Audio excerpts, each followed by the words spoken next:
Livro: Mulheres Improváveis. Autora: Viviane Martinello.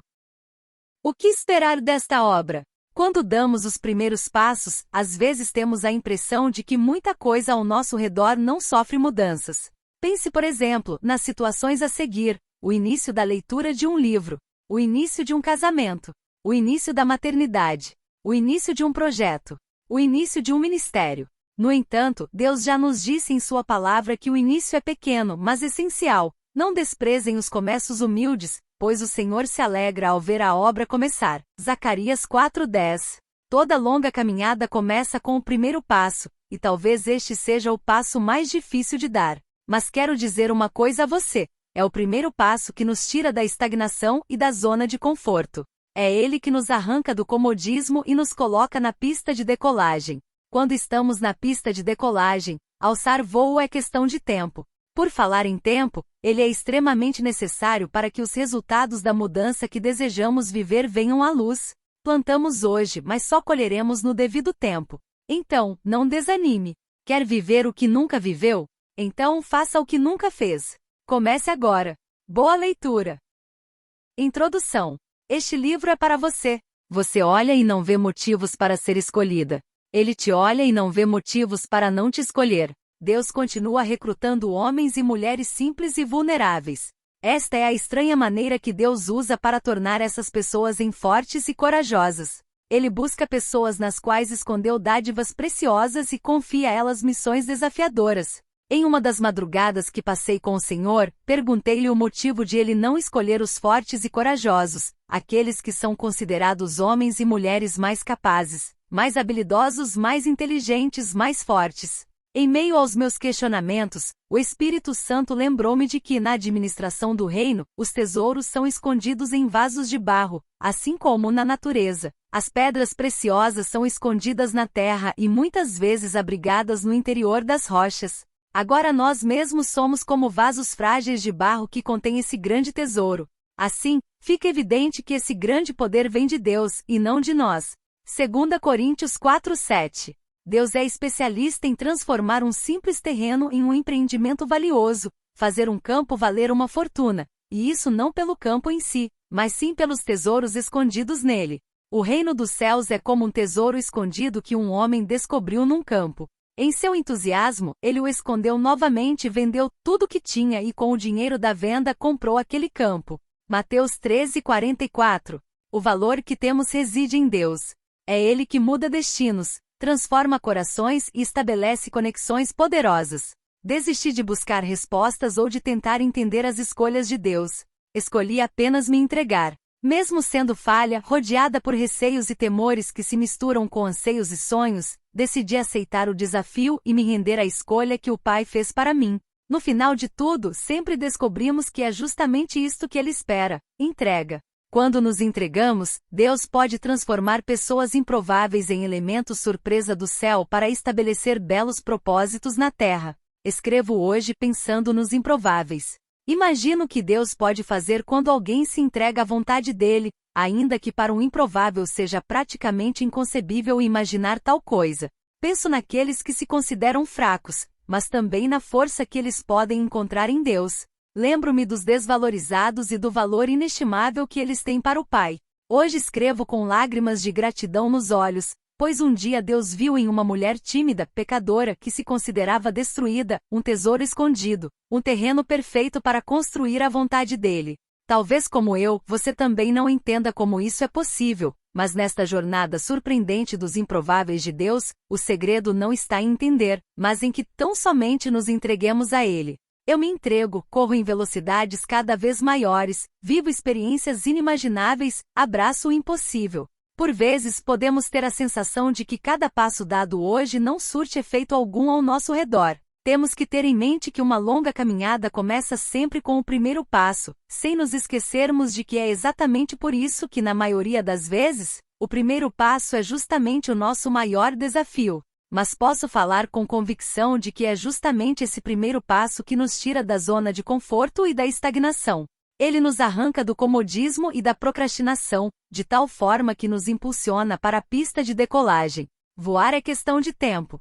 E tempo é o elemento indispensável para que os resultados da mudança que almejamos sejam uma realidade na nossa história. Tudo que semeamos hoje tem sua colheita com prazo determinado. Plantamos hoje e colheremos amanhã.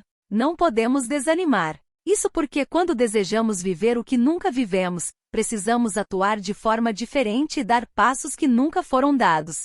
O lugar é aqui, o tempo é agora. Por meio destas páginas, estamos promovendo um grande ajuntamento de improváveis.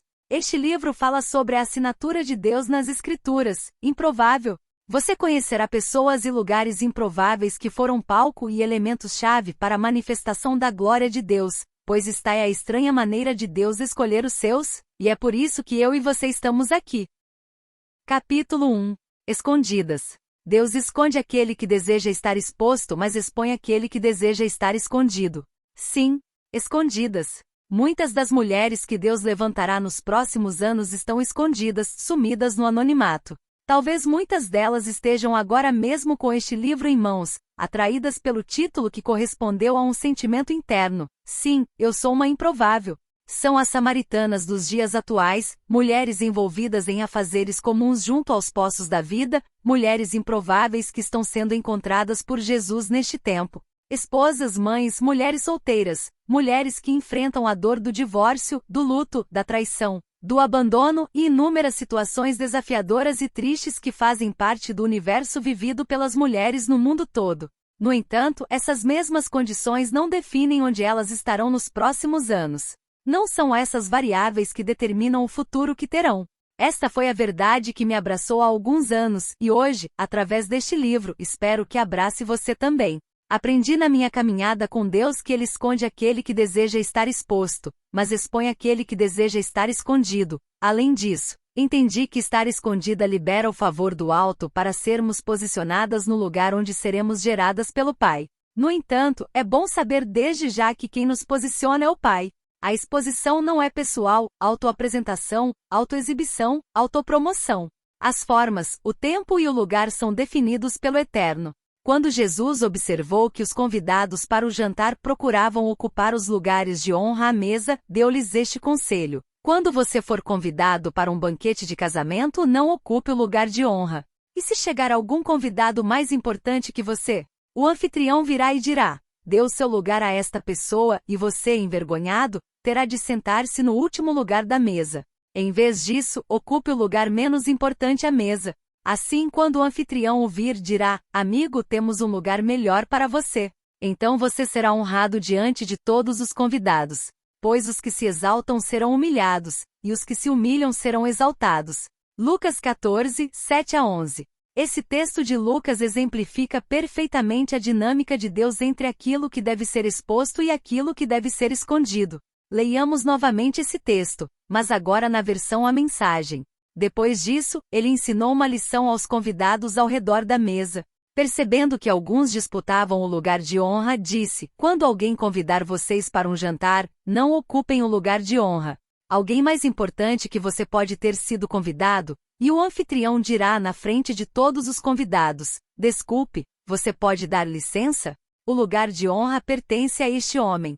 Com a maior vergonha, você terá de se acomodar na última mesa no lugar que sobrar. Quando você for convidado para uma festa, sente-se no último lugar. Quando o anfitrião entrar na sala, ele dirá: o que você está fazendo aí? Venha para a frente. Você será motivo de comentários na festa. O que eu estou dizendo é que se você andar por aí com o nariz empinado, vai acabar com a cara no chão. Mas se souber ficar no seu lugar, será recompensado. Lucas 14, 7-11. Em todas as versões, esse texto nos ensina o mesmo. Não precisamos disputar lugares, assim como não precisamos fazer conchavos para estar em destaque ou ocupar os melhores lugares, sejam eles eclesiásticos ou profissionais. Sejam lugares que o nosso ego fragilizado costuma desejar em razão da nossa necessidade de afirmação. Na verdade, não se trata de disputa, tampouco depende de nós. Ainda que tenhamos sido convidadas para estar em determinado lugar, quem nos posicionará é o dono da festa. Por isso, não devemos procurar os primeiros lugares, mas sim respirar, descansar e buscar a presença de Deus, porque é ela, e somente ela, que poderá preparar o nosso coração para os lugares de autoridade projetados para nós neste tempo. Esse texto tem um segredo poderoso a ser descoberto: permitir que Deus nos encontre, esperar que Ele nos ache e nos reposicione em nosso nível de influência e relacionamentos. Talvez você precise deste lembrete tanto quanto eu: o nosso sucesso não é medido pelos padrões do mundo. O verdadeiro sucesso é medido pelos padrões de Deus, porque Ele se preocupa mais com a nossa integridade do que com o nosso número de seguidores no Instagram. O Pai se preocupa mais com a nossa obediência do que com a nossa conta bancária. Está mais preocupado com o nosso coração do que com o serviço que prestamos no reino. Deus não é consumido com as coisas que este mundo nos diz que são importantes. Deus cuida de nós não por causa do que fazemos, mas por causa do que Ele fez por nós. Somos dele, e Ele se preocupa com o nosso crescimento em sua graça e em que aprofundemos o nosso conhecimento nele. Indiscutivelmente, Ele se preocupa conosco, e isso deve nos lançar e impulsionar a abrir sua palavra. Deve nos mover a adorá-lo por quem Ele é e por tudo o que Ele fez e faz por nós. E quem Ele é muda tudo a respeito de quem somos. É importante compreendermos que tudo que Deus faz na nossa vida começa pelos fundamentos. Isso quer dizer que Ele trabalha nos lugares escondidos, onde os olhos das pessoas, e os nossos próprios olhos, não alcançam. Ele começa justamente pelo alicerce. O fundamento importa para Deus, porque é Ele que dará sustentação ao nosso propósito e destino. Pode levar tempo, será feito no anonimato, será silencioso, mas será poderoso. É um fundamento secreto que trará à luz uma obra ao público. Não podemos tentar mudar esse princípio, porque aqui está a chave do êxito. A rendição é o caminho. Pequenos começos. O profeta Zacarias, em um de seus textos emblemáticos a respeito da reconstrução do Templo de Jerusalém, nos chama a atenção para que não desprezemos os pequenos começos. 4:10. O alicerce, quando é lançado pelo Senhor de toda a terra, traz nova vida. Por isso insisto, não despreze os pequenos começos.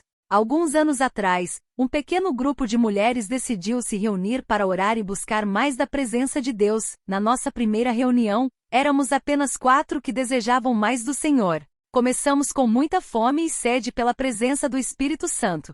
Todas tínhamos filhos pequenos e diversos afazeres, mas reservávamos tempo, uma vez na semana, para estarmos juntas e crescermos em oração e comunhão. Naqueles anos, nenhuma de nós poderia imaginar o que Deus faria conosco a partir de um começo tão tímido e sem maiores pretensões, a não ser buscá-lo e amá-lo. Aquele solo da intimidade, aquele lugar escondido e secreto, foi o ambiente perfeito para que Deus desse início a um verdadeiro avivamento entre as mulheres. Um avivamento que tem marcado este tempo, porque de repente, aquilo que era secreto, escondido e pequeno deu um passo à frente, e foi o dono da casa que fez o convite. Hoje, quando vejo a multidão de mulheres que participam quinzenalmente das nossas reuniões de mulheres, penso nessa palavra de Zacarias. Será que alguém ousa desprezar esse dia de pequenos começos? 4:10. Deus precisa se certificar de que o nosso coração está nele e permanecerá nele. Deus nos confia coisas aparentemente pequenas, mas também extremamente valiosas, e só depende de como cuidaremos delas. Devemos cuidar daquilo que nos foi dado, ainda mais quando se tratar de uma pequena semente, de um pequeno começo, e ninguém estiver prestando atenção. Quando somos fiéis no pouco, o muito virá às nossas mãos. Isso por causa de um princípio muito simples. Deus precisa se certificar de que o nosso coração não está no sucesso ou no fracasso, mas está nele e permanecerá nele. Muitas pessoas me perguntam sobre o segredo para reunirmos tantas mulheres em uma simples reunião. A verdade é que não existe segredo. O que existe é um Pai que nos confia sementes a serem plantadas e cuidadas por Ele na terra do nosso coração. Não importa se o começo é pequeno. Afinal, os seres humanos não nascem maduros, adultos nem plenos. Pelo contrário, nascem pequenos, frágeis e dependentes. Essa fragilidade e essa dependência estabelecem entre o ser criado e o Criador uma conexão que jamais deveria ter sido desfeita. A dependência dele não só é positiva como condição para que desenvolvamos em nós a vontade do Pai. Em outras palavras, quando somos cuidados por Deus em nossa pequenez e debilidade, o foco não está no crescimento em si, mas no processo de sermos amados, nutridos e robustecidos. Portanto, não tenha o foco no crescimento, não queira ser grande. Ame o seu pequeno começo, ame e cuide desse lugar especial que você ocupa hoje, porque é nele que você será surpreendida. Quanto mais escondido, mais valioso. O ouro, o diamante e outras pedras preciosas estão escondidos e precisam ser encontrados, porque é muito comum que a terra esconda o que há de mais precioso. Para se chegar a uma mina de ouro, é preciso escavar, comer pó, levantar poeira e até usar explosivos em alguns casos. Tamanha a dificuldade de ter acesso ao metal precioso. Estar escondidas não tira nem diminui o valor que as pedras preciosas possuem. Na verdade, quanto mais escondida, mais rara. Quanto mais rara, mais valiosa uma pedra se torna. As pedras visíveis e expostas no meio do caminho, em geral, são consideradas de pouco valor, ou porque atrapalham a passagem, ou porque são vistas como impedimento, ou porque são fáceis de encontrar. Já as pedras escondidas se tornam joias preciosas e de valor elevado. Essa mesma dinâmica se aplica às mulheres que Deus está levantando nesta geração. Mesmo escondidas, o valor delas não diminuiu. Na verdade, elas estão escondidas a fim de serem geradas e, no devido tempo, serem trazidas à luz para o processo de lapidação. As pedras preciosas precisam da ação do fogo, da pressão e do tempo a fim de serem geradas. É por esse motivo que são raras e valiosas. O Deus lapidador usará o que é visível para testar as coisas invisíveis, porque no reino de Deus não caminhamos pelo que vemos, mas sim pelas verdades incrustadas em nosso interior por meio do Espírito. São invisíveis, mas extremamente poderosas em Deus. Aquilo que é visível é sustentado por algo que não pode ser visto, assim como acontece com o nosso corpo. De todos os órgãos que compõem o nosso organismo físico, os internos são os vitais. Se perdermos a visão, ainda assim o nosso corpo viverá, mas se perdermos os pulmões, não haverá chances de sobrevivência. O mundo natural aponta para um princípio espiritual. Assim como o valor de uma casa não está em sua beleza ou arquitetura, mas em seu fundamento, o valor vida humana não está no que se capta pela visão, mas justamente no que não se pode perscrutar. A parte essencial da nossa vida é oculta, e só Deus a conhece por completo. Por isso, os olhos do Pai estão voltados para dentro de nós. Ele não vê como homem. O profeta Samuel viveu essa experiência com o Senhor ao ser designado para ungir o novo rei de Israel. Davi fugia dos padrões de guerreiros e dos reis da época, mas os olhos do Senhor estavam onde os olhos de Samuel não podiam alcançar. O Senhor, porém, disse a Samuel: não o julgue pela aparência nem pela altura. O Senhor não vê as coisas como o ser humano as vê. As pessoas julgam pela aparência exterior, mas o Senhor olha para o coração. 1 Samuel 16:7. Certamente, este é um dos textos mais conhecidos a respeito do início da vida do grande rei Davi e de quais requisitos Deus busca em cada um de nós. O Senhor não julga pela aparência, mas vê o coração. Com o objetivo de refinar o nosso metal interno e revelar o nosso coração, Deus permite abalos e tempestades. Se você tem orado por seus relacionamentos, prepare-se, abalos virão para fortalecer a sua essência e as suas raízes. Só depois disso é que você terá condições de estabelecer relacionamentos saudáveis. Fim do livro à mostra. Adquira o livro completo. Link na descrição.